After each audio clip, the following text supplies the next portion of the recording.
Welcome to the Pedagogy podcast. I'm your host, Vanessa Rosa, and I'm so excited to welcome the legendary Barbara Smith to the podcast today. Welcome, Barbara. Thank you for joining me. Thank you so much, Vanessa, for inviting me. Although you don't really require much of an introduction, I am going to offer a few introductory remarks, and then we will dive into the conversation.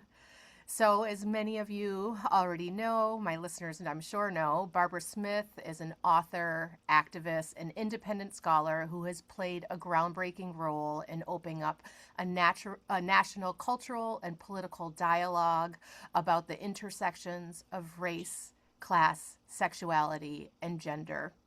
She was among the first to define an African American women's literary tradition and to build Black women's studies and Black feminism in the United States. She has been politically active in many movements for social justice since the 1960s. She was the co-founder of the Combahee River Collective and Kitchen Table Women of Color Press. She served 2 terms as a member of the Albany Common Council from 2006 to 2013. And in 2005 was, of course, nominated for the Nobel Peace Prize. Barbara, it really is just such a joy and a treat to have you here on the podcast today. Thank you. I'm really excited. So let's jump in. You and I have had multiple conversations about teaching and pedagogy before. I feel like that's actually at the heart of many of the things that we talk about. One thing I'd love to hear you kind of start with today is maybe one of your first experiences of when you thought of yourself as a teacher. Well, that would I'll go back to the summer after my junior year. I was working as a counselor, a resident counselor in an upward bound program in Cleveland, Ohio at Western Reserve University. Don't check, your fact sheet. It was Western Reserve University because Case Institute of Technology was a separate institution at that time. So just so you know, that's those schools were separate and now they're together, of course. So as I said, they had an upward bound program, and it was primarily to make sure that the students who were in your group in the dormitory, you were responsible for their dorm life, for them doing the things that they were expected to do academically, getting to where they needed to go with their field trips. It was primarily that. But in the context of that, I don't know how it came up, but we were able to offer, and I'm going to say who that we is in a moment. We were able to offer a course in what would probably have, I don't know, we would have called it Negro history at that point, probably Black history. That was the summer of 1968. And so there was another individual who was a resident, dorm resident person with his own group of students, etc. And he was interested in Black history too, supposedly. And so we were assigned to do this class together. And we were doing it with the students, as I said, in the program, not all of them by any means, but those who were interested, as I recollect. The thing that was really a challenge is that I, of course, as a Mount Holyoke student, and and as also having just spent a year at the New School for Social Research, and I was a nerd from jump, before I ever went to college, I was a nerd. So like my methodology around subject matter is that you deal with the subject matter in a very accurate way. Your job is to make it exciting and dynamic for students, but also to be able to analyze and interpret it, to get them interested. You're supposed to be presenting what kind of happened, at least from your point of view. My field is literature, so that's always subjective, even though others may say not, but anyone can have any interpretation of a novel, a poem, a play, etc. But as far as well, what is Hamlet about? You can't say it's not about, this troubled prince trying to figure out his life, because that's what the play is about. So in any event, this individual was really deep into Black nationalism and Black power and had many patriarchal notions. And we just used to knock heads around his superiority because, of course, he was superior to me because he was a guy. And so that was really quite an experience. I found it infuriating because, of course, it kept the students away from real subject matter. We were using these texts. There are these two small books because there's very little being published that was user friendly for a classroom at that time. And I happened to have found these two small books about Black history, and those are the books that we were using, paperback books, and it was just like, didn't make any difference what was in them. It was all propaganda. It was all about, you know, perspectives about race in the United States. Not that I have any particular affection for white supremacy, but the thing is, that wasn't really what the course was supposed to focus on. So, and I thought, I'll never do this again, ever. I will never, I will never be in the position of having to lower my standards in order to conform to somebody else's agenda. How do you think the students in the class were responding to this from the other teacher and the dynamic between the two of you? You have no idea. I really couldn't say that. There may have been some students. I wasn't that close to those students. I had actually, maybe my first teaching experience was at Mount Holyoke the year before because I had been a resident tutor in the A Better Chance program. And that was a similar position, but it had a somewhat more academic content. And I knew my group. I really knew my group. I knew where they were coming from. I knew what they were interested in. I had a much different kind of relationship with them. So I can't really say if the students who were at that program in that program at Western Reserve in Cleveland, I can't say if they were even perceiving that way or if they were bored. They were not as academically motivated as the students that we had had at a Better Chance program at Mount Holyoke. So they might have not have been as interested in what we were doing. But I would imagine that's a really good question. And I would imagine that there was at least one individual in that class who said, wait a minute, what's going on here? I have the book, Miss Smith is talking about the book, what's in the book, and this other one's talking about I don't know what, maybe somebody picked up on that. Yeah, students can be perceptive. They're learning all sorts of things that aren't just about the materials in front Yes, of them. yes, yes, as did I. Yeah, yeah. Um, and so that's you thinking about your own kind of your first teaching experience. One of the things that you and I have talked about in the past is really the array of model teachers that you have had in your life.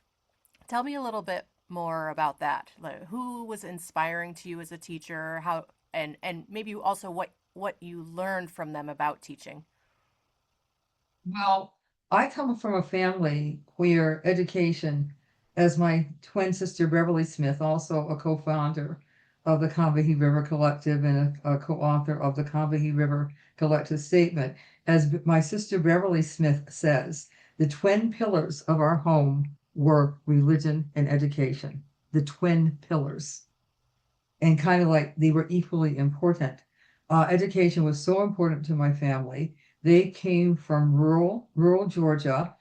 My grandmother and my three great aunts. There were more great aunts who I never met because some of them stayed down in Georgia, maybe one or two of them, and then some of them were already deceased at the time that I was born. But they were born in the late 1800s. They were born in the post-Reconstruction South. They were born in the state of Georgia, which is statistically shown and proven to be the second worst state as far as racial brutality and domestic terrorism, lynchings, and other kinds of brutality in the whole country and in the Confederacy. The top state for that was Mississippi, of course, but Georgia was second. And so they had come of age and grown up in a post-Reconstruction, post, Civil War world. And it dawned on me recently that they knew slaves. They knew people who were enslaved. And as I mentioned that to someone recently, they said, yeah, they knew their parents, but they never taught in any detail about any of those things. But as I said, education was really important to them. One of my great aunts, who I never met, Aunt Beatrice, great Aunt Beatrice, she actually went to Spelman in the early 1900s, but she went as a high school student. Most of, if not all of, many of the historically Black colleges and universities either started as primary and secondary schools, or if they didn't start that way, they offered primary and probably more likely secondary courses, because the segregated, unequal education system of the Jim Crow era often did not provide upper grades or even middle grades for Black students. The purpose of Black people being in this country was to work and make money for others. So shorter school years, having, like when white kids would be doing like the 8 months or the 9 months or whatever, Black kids would get 6, 7. And even in my own family, my maternal aunt, her married name was LaRue Brown, my Aunt LaRue. She came to Cleveland in the early 1930s to finish high school, because she couldn't finish high school in the little town of Dublin, Georgia. And one of my great aunts had already started that chain migration to Cleveland in after World War One. They came after World War One as opposed to after World War Two, although some of them were still coming, I think, around World War Two, because it was a chain migration of people coming at different times until the family was basically mostly settled in Cleveland. But as I said, she came up to Cleveland so she could finish high school. The fact that that great aunt of mine had been sent from rural Georgia to Atlanta to go to high school, obviously education was incredibly important to my very poor family. They were very poor when they lived in the South. And my understanding, I think I actually saw the manuscript of it. She wrote her senior thesis paper, whatever they called it. She wrote it on the emancipation of Turkish women. Wow. It's the early 1900s. That's my bloodline. And anyway, my grandmother also taught school, not because she had graduated from high school, and definitely not because she graduated from college. In those days, because separate was not equal, they would choose Black students who were smart, who had done very well in whatever little education they were offered. And my grandmother was one of them, and so she taught school as someone who had not finished high school, because that's the way they kept the um, the status and the oppression going. Fewer resources, less resources, no resources, less, like standards, like whatever you would need to teach in a white school. Oh, we don't need that for you all. Mm. And then I had another great aunt who I grew up with in Cleveland. She actually was a kindergarten teacher.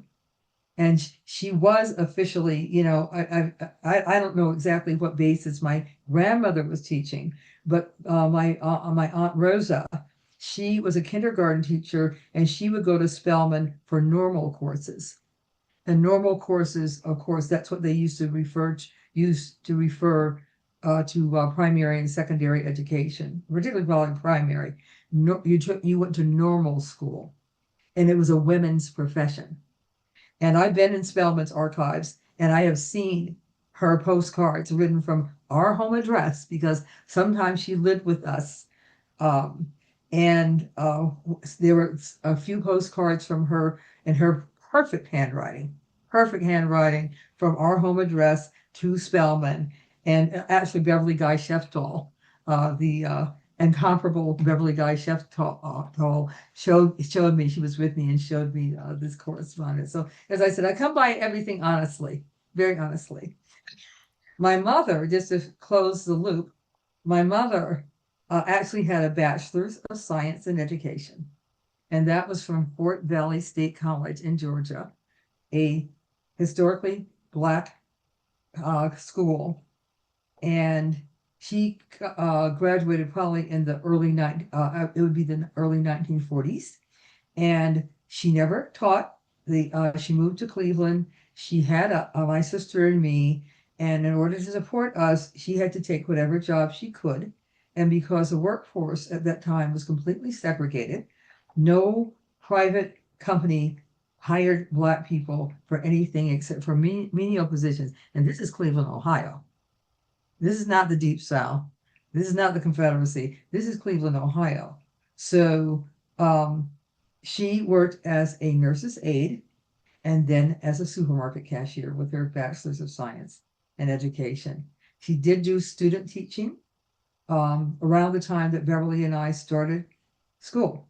Then we started kindergarten, and they sent her to the school to schools that had really very upsetting and negative conditions.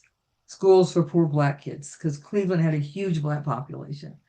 And she would be sent to schools where probably not a lot was going on as far as education, but a lot of chaos and just, things that made her very upset. So she really did not like that situation. And as I say, she went back to the supermarket.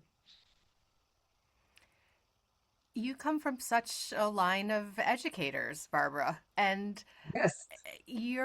I know your aunt LaRue played a particular kind of role and in growing up and your own development and thinking about teaching and really modeled a lot of uh, what you understand to be um, most central to pedagogy today, and that has carried on with you throughout your life. Can you just tell us a little bit more about her and what she did and what she modeled for you?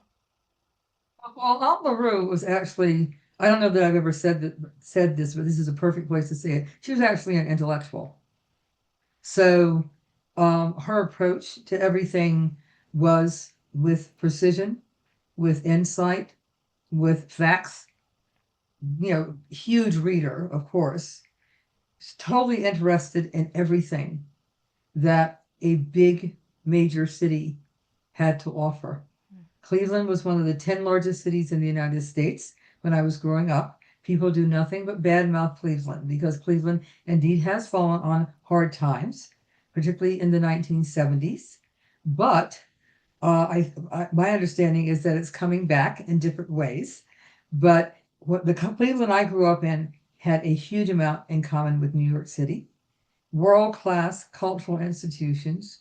The first, the first time my sister and I went to an art museum, it was with Aunt LaRue. I mean, she took us to, and the Cleveland Museum of Art is considered to be one of the best museums in the world. Who knew? I thought it was all in New York City. I thought it was all in New York City. That's what New York City tells us.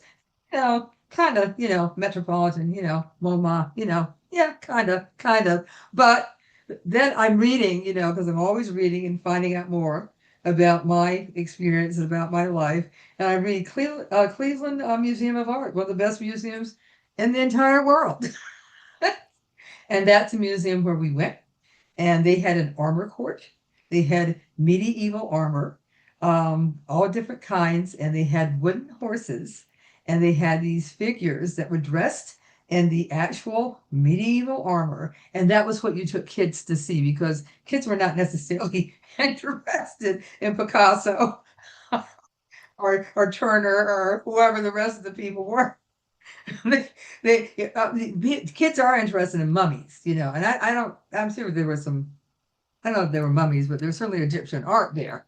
But the thing is, it was a thing that you took kids to see the armor court because it was people on horses that looked real, and it was just fanciful. It was beautiful. First movie I ever went to, our aunt took us to. She wanted my sister and me to be women of the world, which I find just amazing because there was no such thing as a Black woman who was a woman of the world. There were a few, I mean, they were probably movie stars like Lena Horne, maybe like a judge like Constance Baker Motley, somebody who you would say, oh, yes, maybe someone like Leontine Price or Marian Anderson. Maybe they were women of the world because of what they did. But like she wanted us to really be able to go places and do things and be comfortable.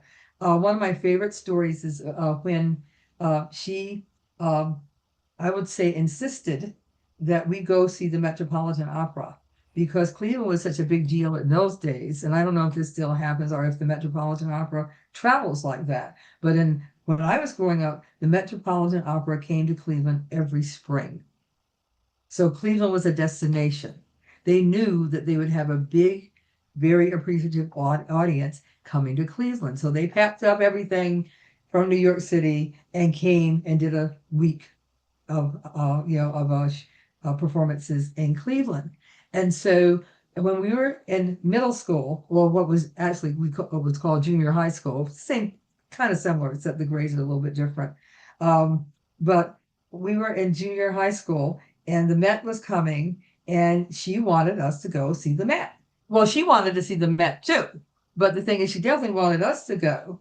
And being thorough, now listen to this. She worked at the main library in Cleveland. She was a clerk typist. She worked in a special collection. She cataloged. She knew how to catalog. And when new master's level librarians would come in, she was a high school graduate. When they would come in, she would be often the person who oriented them to the collection, etc. And so, since she worked in the library, she could take out any book and keep it for as long as she wished. Talk about heaven, right? And so she actually brought home to Beverly and me two different librettos. So we would each have one. We were going to see Madame Butterfly. And like, we didn't want to go to the opera because we were stupid. We were really, really very ignorant. We were very ignorant children. I mean, we like certain things. We like books. Some we like books. But the thing is, we just thought, who wants to go to the opera? And so we were in math club, not because we loved math, but because we were good at it. And so we were in math club with one of our teachers, and that meant we had to go early, for whatever we were doing with math club. And so one day we're talking to our math club teacher, and we're complaining about the fact that our aunt is going to drag us to the opera. And she looked at us like, "Are you out of your mind? Are you just crazy? What is wrong with you? Everybody's trying to get to the Metropolitan Opera. You're going to go, and you don't have enough sense to know how lucky you are." So we go. Of course, we go. And she had a wonderful friend who also worked at the library, who was one of our favorite people, Miss Carter. And she's a lot like Aunt LaRue. Very precise, really good at what she did. I think she was a clerk typist. He was a clerk typist as well. And so we go to the Met, and we start asking our aunt, what are they saying? What's happening? What are they saying? And our aunt said she was one of the nicest people, the nicest person I've ever known, and so not sarcastic or whatever or mean. But she said, if you had read the libretto, you would know. I love that story so much because it's like, see, I tried to help you. I tried to help you. But you didn't want to be helped. You didn't want to be helped. One other story I'd love to tell about my grandmother. When we would come home from elementary school, and our grandmother was our primary caretaker because our mother was working, and our mother did die when we were 9 years old. She was 34. And so we would come home from school. If we ever said anything about a teacher, something we didn't like, this is what our grandmother said. This is a direct and exact quote. She's got hers, you got to get yours. And what she meant is that person who you don't like what they're doing, she's your teacher. She has the degrees. She knows the subject matter. You're complaining. You might want to listen to the person who's got hers, and you need to get yours. And she was basically saying there's a continuum. That teacher is going to help you to be one day an educated person like her. But today, that's not who you are. Hmm. That's wise. That's wise. It was just not. And the thing is, there was no static around school. We loved school. We Yeah, were primed. Our mother, she subscribed to a lot of magazines, amongst them Highlights. Do you know Highlights? of course. So she subscribed to Highlights. We had our own magazine subscriptions.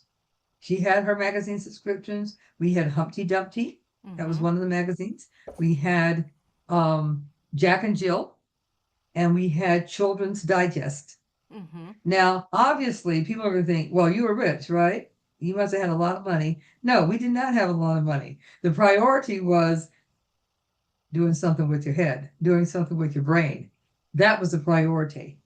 So if money was going to be spent, it was generally spent for our welfare. That is my sisters and my welfare. We were the first kids in the family and our mother's only children.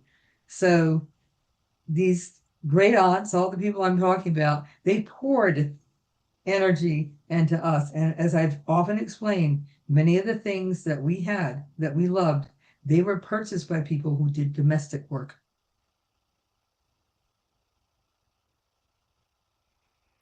Yeah, when you said the word priority, it made me think about yeah, the way that it was made so central to your life, the inspiring of curiosity and asking questions. And one of the things about Aunt LaRue that you described just now, but I've heard you describe in the past, is so much of that was rooted in creating these different experiences for you that So were much fun.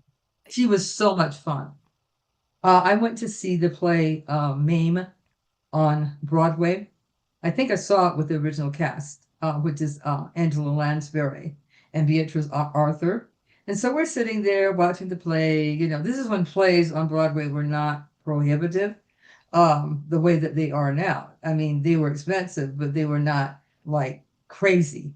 And so I got to see a lot of Broadway plays like in the 70s, into the 80s, whatever. And so I'm watching this play, which is a play about a little boy who's orphaned. He goes to live with his eccentric and sophisticated Auntie Mame in New York City. And she's so much fun. And she's everything to him. And this is autobiographical. The person who wrote the play, I think his name is Patrick Dennis.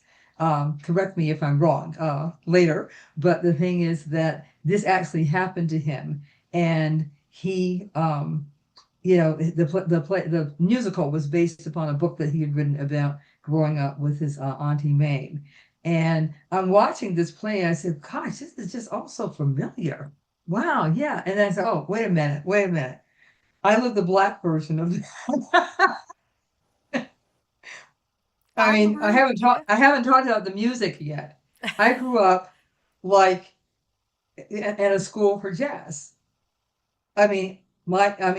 Jazz still to this day, although hip hop probably has edged it out because, you know, uh, hip hop is there's so many layers to it, and there's a great depth. When people are getting Pulitzer prizes for hip hop, it has gone to another level. I think the recognition that this is really deep and really important art. But anyway, traditionally, Black intellectuals love jazz, and we also watch The Wire. So there are these like little markers, like, do you like jazz? Did you watch every episode of The Wire? So I was raised on straight ahead jazz. All the greats. We had the albums. They were 33 and a thirds. Nobody knows what that is. But we had a hi-fi, and then we had a stereo, and that was state of the art at the time. She also um, loved musicals, and so I was exposed through the cast albums to most of the major musicals that were being produced during my growing up years, and I know all the lyrics to this day. It's crazy. But see, sometimes I feel a little, I don't know what word to use, a little bashful or whatever about how lucky I was. Um, Saying all the things that I just said, because I haven't said a single word at this point about anything that is, except for jazz, that is African American culture. We were exposed to European culture, to so-called American culture, whatever this is. So that when it came to standardized tests, my sister and I had no problems at all. We had no problems. And that showed that we were really deeply exposed to tests that are indeed considered to be biased. Mm. And as I said, it was just, I know that that's not the situation that many people experience, whatever their race or ethnicity. But the fact that we were little black girls growing up in the 1950s, born in the 1940s, and we're just like, yeah, of course, I know what that is. You know, I'm going to the Met, by the way, watching Madame Butterfly. Yes, Yeah, and but that it was was. I love my childhood. I love thinking about the wonders of my childhood. I talk about it all the time, and I know we have other things to talk about.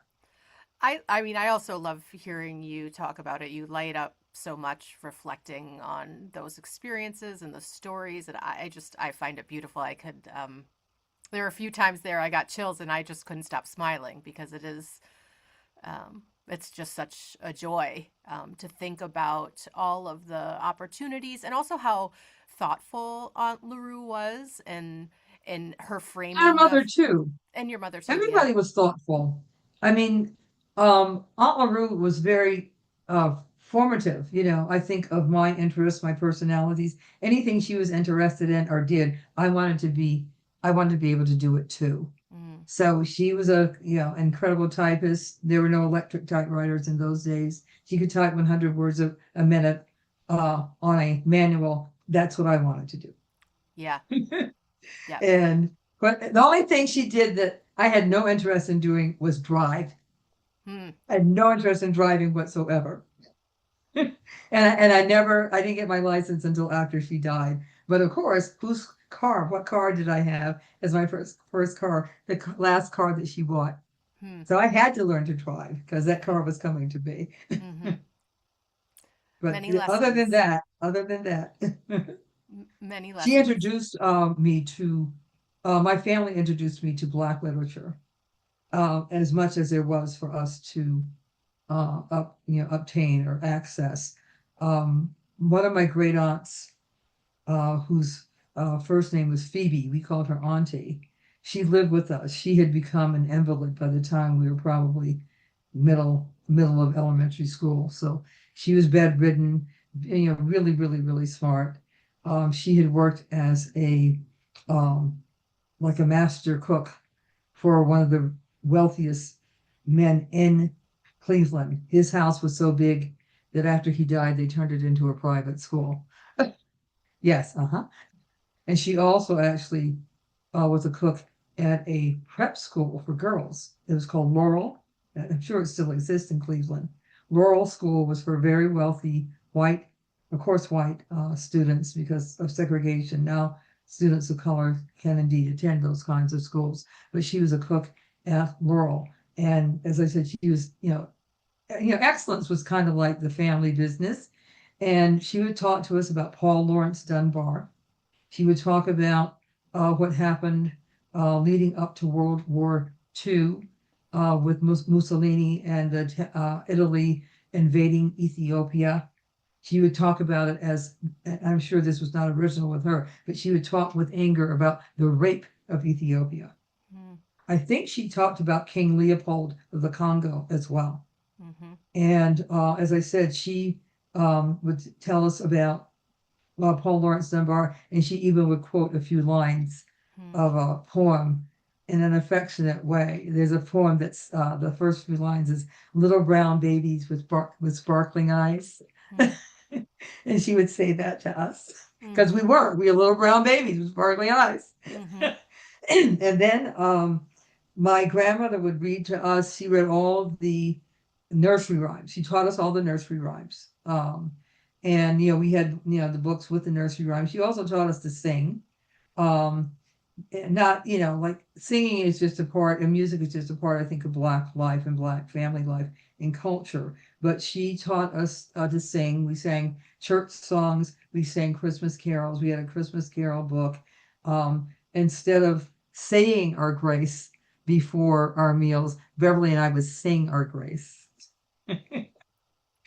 And then our aunt as I said, who worked at the main library in Cleveland. She's the person who introduced me to Langston Hughes and James Baldwin. So, and that's pretty good, you know. It's not like, you know, it's not everybody who is writing or but the thing is, such solid examples of people doing the work. Of course, yeah, and I know how much in The Truth That Never Hurts when you talk about James Baldwin and his impact on your own writing Yes, and thinking yes. and what that He did for he was you. a beacon. He was a beacon for me. Mm, I mean, when I read Go Tell It on the Mountain, which was the first book of his I read, and I'm sure it was a copy, it probably was a copy that belonged to my aunt. Um, when I read that, I said, oh my goodness, somebody like me could actually be a writer because I was reading all the teenage novels and I was reading the novels, you know. yeah. And there was nobody in any of those books that was remote who was remotely like me. Mm, And then I read Go Tell It on the Mountain. I said, oh my goodness, here's a family just, you know, dead up, committed to the church like mine was, except the church that we belonged to was not a Pentecostal church. It was a Baptist church. Um, it was pretty progressive, actually. Uh, if you went to, people who went to our church were allowed to dance and to go to movies, even play cards. Because we had friends growing up. They went to churches where they weren't allowed to do any of that. mm-hmm, mm-hmm. So thank God. You needed that dancing in your life. I know it, Barbara. I know it. Um, I wonder if you know all the stories about your family, all the inspiration and that you've carried with you in your life. When people introduce you, they introduce you as an author and a writer and an activist. But and all of those things are true. But when I think of you, and also I should say the impact you've had on my own life and my own thinking, I think of you as a teacher. Love that because I think I'm a born one. I I think it's in my genes. It's who you It's are. just there. It's It's who you there. are. Yeah. Right. And I have long thought of you that way. And that, yeah, your teaching, your overall ethos, your approach, even in conversation and everything that you do, I think of you as a teacher. And Right. I'm wondering if you could say a little bit about the teaching you do now in community, just kind of more broadly. You've described it as informal teaching, but I think there's different kinds of teaching that Right. you do. Well, I think I've done some series of presentations for a few groups. That was particularly true during COVID. I did like a leadership kind of series for an organization based um, in Virginia, where the goal was to get younger people kind of ready to run for office. And since I had done that, but we were reading different kinds of work. We weren't just reading about how do you do a, you know, push pull or how do you, you know, do door knocking or how do you do a canvas. We weren't talking about the nuts and bolts. We were talking about the meaning, you know, like of why you would run for office, what are the issues that you would run for office to address. So, as I said, I was doing series. I did another series for the group Extinction Rebellion about how to, about anti-racism. And these were series that had like 4 to 6 sessions. I co-led one with a friend of mine for the organization Citizen Action, which is a New York-based, of political organization. So I've had these opportunities, and I just finished yesterday doing a study series on socialist feminism with a group of other people in DSA. And it was really quite a wonderful experience. I presented about Black feminism, identity politics, and there was one other topic I can't remember. I think it was like the roots of Black feminism or intersectionality and identity politics. But I was a planner for this 6 or 5 or 6 series you know, sessions that we did, the 5 or 6 sessions that we did. So I helped to plan it. They originally asked me to do the whole thing. And I said, I'll do one. I'm not gonna do, I mean, I don't even know about all this stuff, you know? We had, our last presentation was a wonderful scholar from Brazil who presented in Portuguese and a member of our group, although from the United States. She lives in Brazil and is fluent. So that was, that last session was translated and her topic was decolonialism Mm. um, and decolonial feminism. And that's not a topic I could have covered. That's not really, anything I have particular expertise in, although I am familiar with the major concepts of it. Barbara Ransby presented about race and, the history of Black struggle, just like an overview of like where race falls in our understanding of life in the United States and history and politics. So yeah, that was like pretty. There were suggested readings. There were required readings. They were not as uh, you know uh, not as broad and not as many perhaps. But as one of the people who several of the people who worked on this are indeed professors themselves, and as this wonderful a young Black professor who teaches at Duke said when we were kind of doing our wrap up yesterday. He said, in reality, this was kind of like a quarter of a, if we were doing quarters as opposed to semesters, we did about a quarter worth of work here. And I thought, wow, that's really something. But as far as like, I always feel like it's important to share the things that I can share that I know, Mm. as opposed to getting upset with people for not knowing them. Mm. I think it's really quite strange to have the attitude of like, you don't understand this, you've never experienced this, you don't Mm. know what that means, you're not a part of this culture, etc., etc. Um, just go walk off a cliff as far as I'm concerned, and I see that on social media. I Yeah. don't know how much is happening now, but when I was on Twitter, a common response to someone who asked a question or who did not know what something meant was to absolutely put them down. Not my response is always like delight. Oh, I'm going to get to tell you about this wonderful thing that you don't know about already. I have a really different attitude about what knowledge is. I don't see it as something to hold over other people, it's something to share. And like having taught African American literature, one of the reasons you may think of me as a teacher is that that is actually my profession. It's the only thing that I would be qualified to do without question because of experience and training. So when I was teaching African American literature, got to do that then in the early 70s after the teaching composition, etc. Um, I had I've never taught at an historically Black college or university, although I had Black students, of course, and students of other backgrounds too. Most of my students were European American. And so I had this balancing act. I think about it after the fact. I don't know what I was thinking at the time, but I can certainly analyze what it was I did and what my approach was. My perspective was everybody who's in this class is here to learn this subject matter. I have a responsibility to everyone who's in this class so that they do learn this subject matter. I am not here to valorize certain people based upon shared identity with me and to make other people feel like hell. I'm not going to do that. I am not going to do that. And it was a balancing act because I needed for my Black students to know that I was there for them, 10 toes down, as they say now. I was there for them unequivocally.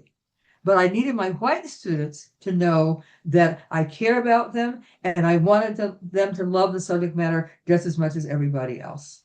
And that's exactly what we did. And as I said, it was a balancing act. My temperament is such, I think I have more patience than a lot of people. And it might be because I grew up in that lovely home where, well, there wasn't a lot of patience for my grandmother. She was not patient. He was incredibly strict. But the thing is, there was kind of this atmosphere of like, see if you can do it, see if you can do it. Here are all these things, you're interested in, drawing and coloring. Here's some pastels. Um, Pastels, I mean, good grief, the most beautiful thing I've ever used to draw with. And that was a gift actually from that friend of my aunt's who also worked at the library, Miss Carter. She gave us a set of pastels. It was like, I've never seen anything like this. I mean, it was just so beautiful, so much better than crayons, so much better than watercolors. So, as I said, there was an atmosphere of like, just like, we want you to do things, we want you to do well, we want you to have experiences. And since somebody took time with me, I feel like I can take time with other people. Mm. That's it's just like pass it on. And then there's also the education that I got after I left Cleveland and went to Mount Holyoke and then went to graduate schools. There was such skepticism that black students in my era, I started college in 65, there was such skepticism that we often faced coming from our professors about whether we were capable, competent, or even belonged in the space.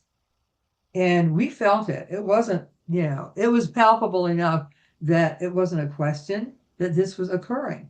And one of the things I used to say about my teaching methods, I said, I just did the opposite of what was done to me. Now, I had some wonderful teachers at Mount Holyoke, and I had wonderful teachers in graduate school as well. I think by the time I got to graduate school, the skepticism factor was not nearly as dominant because, after all, I graduated from one of the best colleges in the country. So there's that.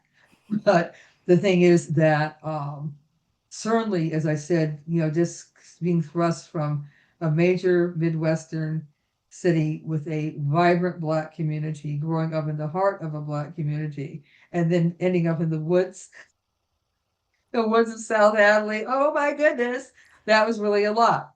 But as I said, I had some wonderful teachers, and I could name names. I think you've met at least one of them fairly recently.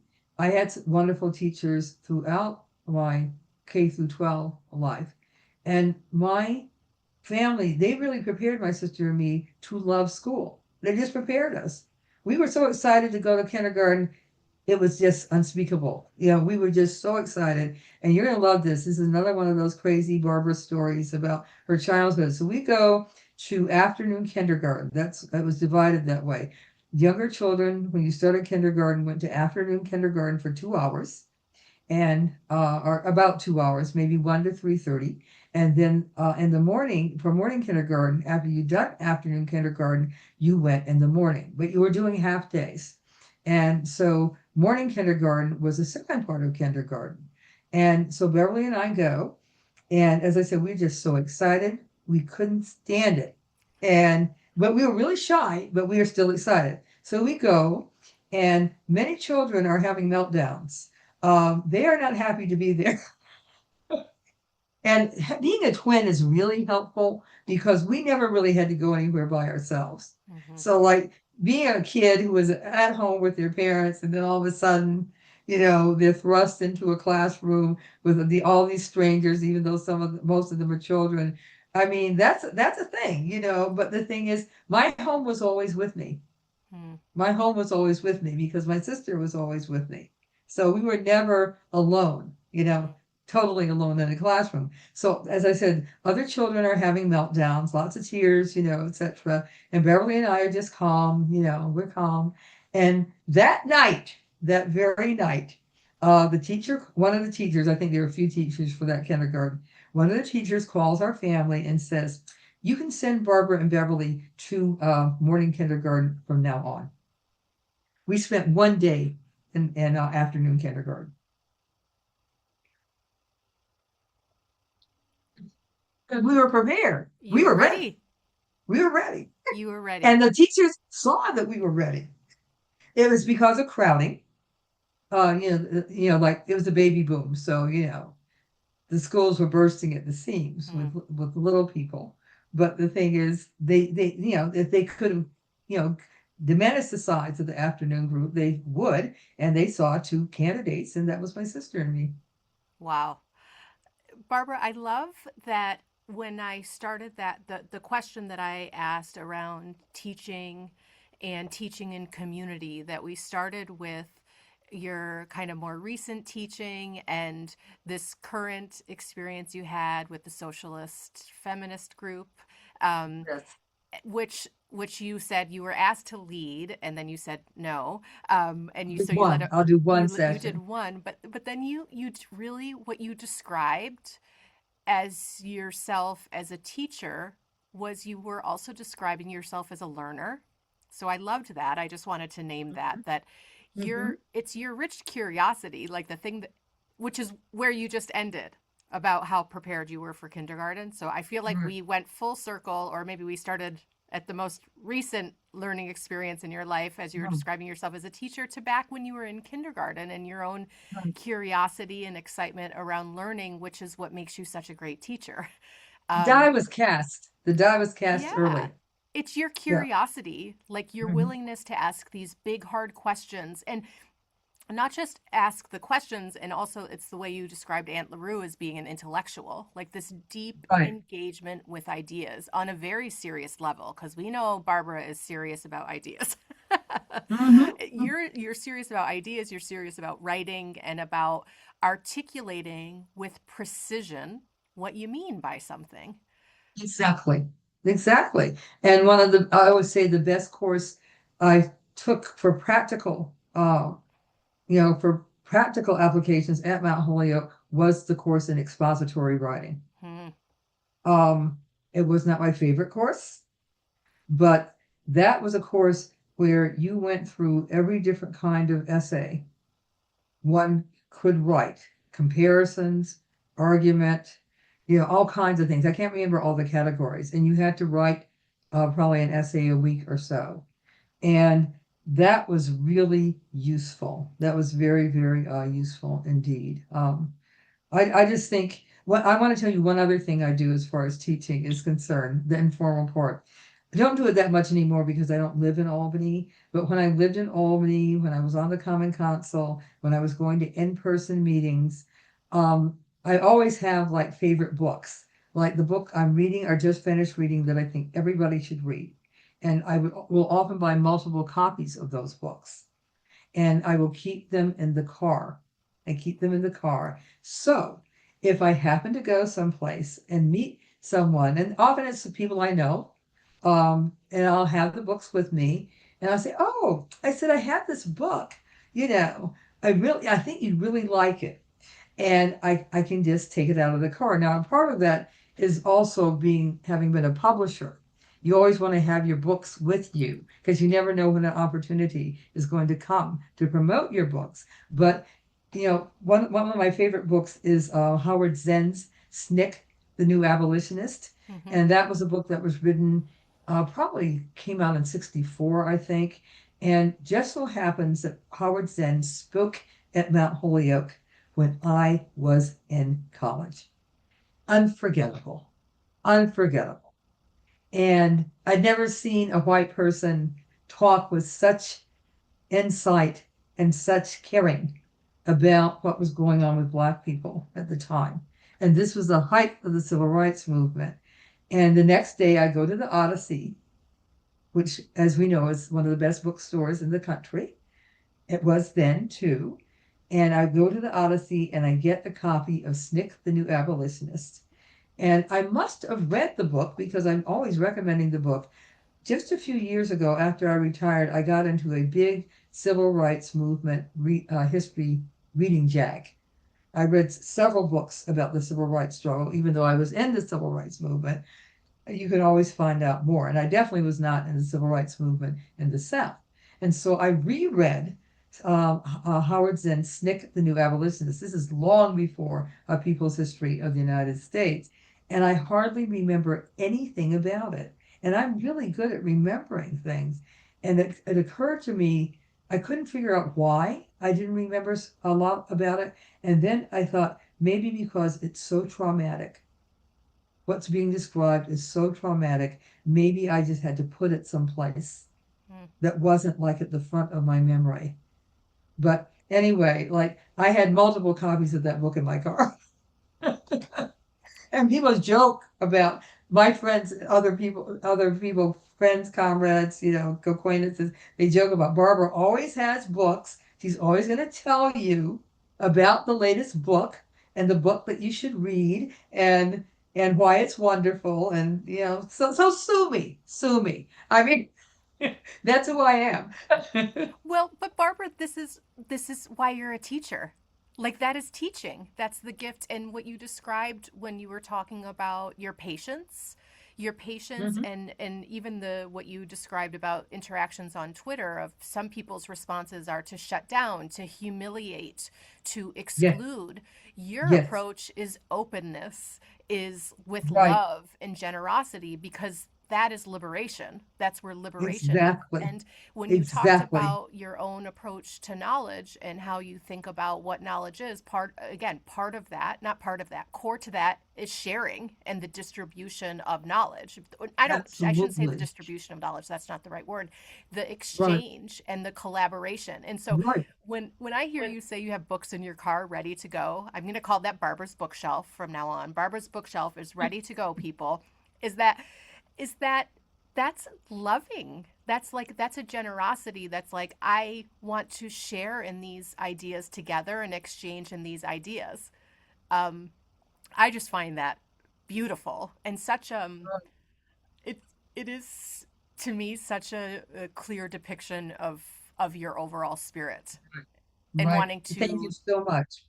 And I just want to say some of the things that I've talked about, although, they might have my little quirky take on them, there's a tradition of Black teaching and of Black women teaching. One of the things that I say, if you ever want to learn anything, get a Black woman to teach it to you because she will not let you escape until you have learned it. I mean, it's like turn you every way but loose. We are going to learn algebra or multiplication today. And if it takes, or at least we're going to start today. And I know you can do it. I know you can do it. And we're just going to do it and we're just going to keep on with it.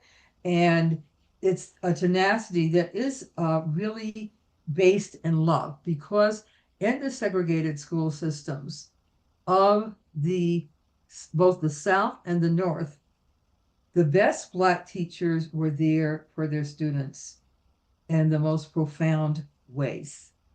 And we knew like education was so much our way out. Entrepreneurship, land ownership, all of those things were very, very fragile and could be taken away. Often, Black people did not get to use their education, but they used it for something. People say, well, your mother, never taught in a classroom. You and your sister were her prime students. Hmm. She applied everything she knew. I'm sure about how do you develop little children's minds and their interests to make them like curious. And I just want you to know, my papers recently went to the Schlesinger Library at Radcliffe, Harvard, and there are family pictures there. And one of my favorite pictures, and we are supposed to be fraternal. I think we are fraternal twins.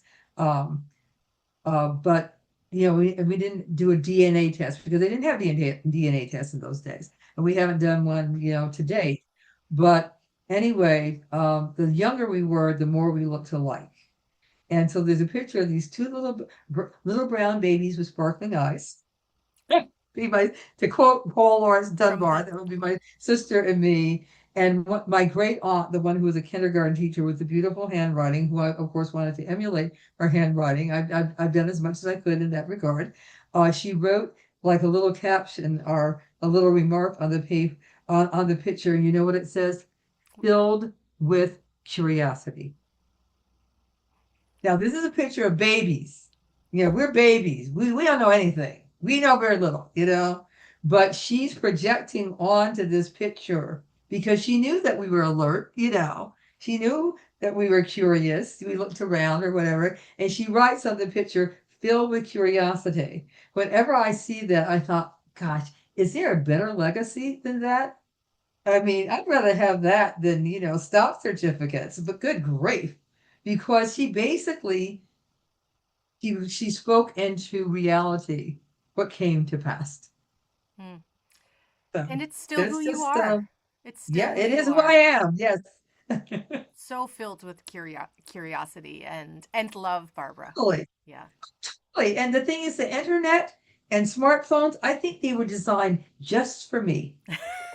I think that someone said, this person is so curious and, she's not going to have the encyclopedias like she did, when she was a kid. She's not going to have those. She's going to love being able to find out anything she wants to find out instantaneously. Mm, yeah. And one of the things I say, because I'm okay with, tech and social media, I don't really resist it or whatever. One of the things I say is that, well, like what I like about the smartphone is that its mind works as fast as mine does. Oh, and we know that your mind works really fast. I was going to say it's the thing that for you it's right at your fingertips. It's right there and you want to absorb as much knowledge as is humanly Yes. possible or as is possible for Barbara, I should say, not humanly The possible. tangents I go off on are just they have nothing to do with anything. It's like I'll read about a building in some country that has a certain kind of architecture or stone, and I'm just off and running. Why? Because I'm curious. You're curious. You're curious. Um, Barbara, we could go on, as we know, we could Yes. go on and on, but Yeah. I'm going to ask you one, just briefly to help us wrap up today. I'm just going to ask you, we're in a challenging political moment. Here we are. Um, Young people are in the classroom learning, asking these questions. I'm wondering if how in this moment that we find ourselves in, what kind of, as a teacher, what you would want to leave them with as they approach knowledge, as they approach learning, as they approach thinking about the world that they want to live in. What, as a teacher, would you leave them with? I would say the most important thing is to be open to um, content, to be open to experiences, to be open to people whose lives are not identical to yours. That an education or learning can connect you with people who you will never know, never meet. And in some cases, the reason is they've been dead for eons. So, if you want to have a sense of who you are on the planet, which I think is good because this is a planet we actually live on, um, if you want to have a sense of what all that is and what motivates people, and did anybody ever do anything like what you're concerned about ever in life? Are you the first and only one who ever did X, Y, or Z? Um, just be open to what is there. It scares me and concerns me that people don't, like me carrying books in the car. That's very archaic because they're books, and the kind of assumption is that younger people do not wish to read long form. Well, it's a skill to read long form. It's a skill that's taught. It should be taught because you cannot read a whole book at one time. So you have to have a relationship to that book, and even to an article that has, some, kind of complex content. You have to have a relationship to those words that you can put it down and come back and not have to read the whole thing over again and still find your place. But I just wish, that people in general, I don't think we have a great education system in the United States in general. I think that it's too routinized, it's rigid, it's really about workforce and creating docile, malleable workers. That's what I think it's for. For the elites, for the people who get to go to the wonderful private colleges and institutions and universities, they might get to study like Sanskrit. They might get to study um, medieval calligraphy or whatever. Those special people might get to do that. That shouldn't be how it is. It should be for everyone. And if only people knew that finding out things can be a joy. Hmm. If it's presented to them as required and onerous, of course you're not going to like it. Hmm. Why would you like it? But if it is conveyed as like there's magic here, there's magic here. There's magic inside these books. There's magic with ideas. Um, that's not generally how things are conveyed, but that's certainly how I was trained. That's I'm trained by my family, and yeah, the most exciting teachers that I had was about the magic of it all, and also don't give up because even though things look very very dire at this point for good reasons, it will not always be exactly as it is right now. So we can have some hope and faith that there will be a time in your life that you'll look back on this time and say, oh, that was really horrible. It was really hard. It was really difficult. But now things are somewhat different because people continue to struggle and to struggle for justice. Education and justice are very, very intertwined. That seems like the perfect note to end on. I heard magic, thinking about the role of magic, having hope, and the relationship between justice, liberation, and education. Barbara, thank you so much for taking this time, for sitting with me, for sharing. I love your narrative style and the stories. I could listen all day. So thank you so much, Barbara. I can't wait to have you back on the Thank you, podcast Vanessa. again. Oh, didn't we finish it? Didn't we cover everything? No, we didn't even scratch the surface. I feel, yes, I already know what I'm going to ask you the next time you come back. Wow. Okay. So I have something to look forward to. Oh, I love that. I hope so, Barbara. Um, Thank you so much to our listeners today for tuning in. And we hope that you enjoyed the conversation. I would ask for you to click the like button, to subscribe to the channel, and we will see you next time. Thank you.